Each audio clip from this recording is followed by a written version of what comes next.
কাঁদছে ইরান, কাঁদছে পুরো মুসলিম বিশ্ব। শত শত মানুষদের চোখের পানি জানান দিচ্ছে নিজেদের নেতার এই আকস্মিক মৃত্যুতে বাঁধ মানছে না চাপা কষ্টে। পশ্চিমাদের চোখে চোখ রেখে ফিলিস্তিন সহ মুসলিম দেশগুলোর পাশে দাঁড়ানো মানুষটির নিথর দেহের সামনে যেন নিজেদের অনেকটা অসহায় মনে করছে তেহরানবাসী।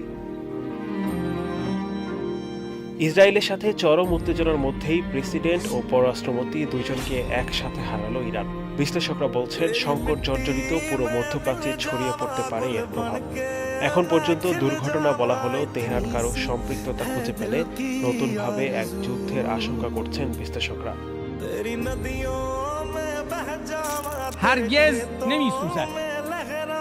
যুক্তরাষ্ট্র সহ পশ্চিমাদের চোখ রাঙানিত ছিল। ইব্রাহিম রাইসি ক্ষমতায় থাকাকালীন নতুনভাবে উত্তেজনার ঝড় উঠেছিল ইরান ইসরায়েলের সম্পর্কে। দীর্ঘদিনের রেষারেষি থাকলেও গত মাসে একে অপরের ভূখণ্ডে হামলা চালায় দেশ দুটি। আন্তর্জাতিক হুমকিকে তোয়াক্কা না করে ইব্রাহিম রাইসির নেতৃত্বে দেশে দেশে ইরান ধরে রাখে তাদের আধিপত্য। এমনকি ফিলিস্তিন ইস্যুতে যুক্তরাষ্ট্র সহ ইসরায়েলিদের বিরুদ্ধে প্রথম থেকে সোচ্চার ছিলেন রাইসির সরকার।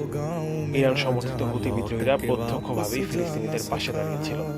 ইরাক, সিরিয়া, লেবানন সহ মধ্যপ্রাচ্যে যে সশস্ত্র গোষ্ঠী রয়েছে তেহরানের, বর্তমান সরকারের আমলে সেগুলো আরও শক্তিশালী হয়েছে। সম্প্রতি ইসরায়েলকে বেশ চাপেই ফেলেছে হুতি, হিজবুল্লাহ সহ অন্যান্য বাহিনীগুলো। পাশাপাশি আন্তর্জাতিক কূটনীতিতে কারিশমা দেখিয়েছিলেন রাইসির মন্ত্রিসভার অন্যতম নায়ক পররাষ্ট্রমন্ত্রী হোসেন আমির আবদুল্লাহিয়ান।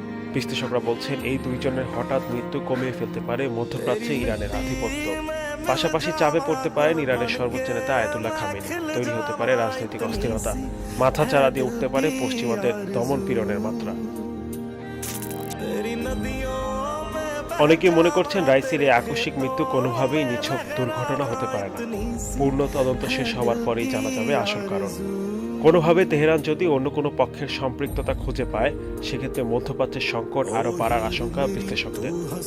এখন দেখার বিষয় ইসরায়েল কিংবা তাদের মিত্র যুক্তরাষ্ট্র সহ পশ্চিমাদের কেউ যদি এই দুর্ঘটনার পিছনে সত্যি দায়ী হয়ে থাকে, প্রতিশোধ নাকি সরাসরি যুদ্ধ, কোন দিকে যাবে তেহরান?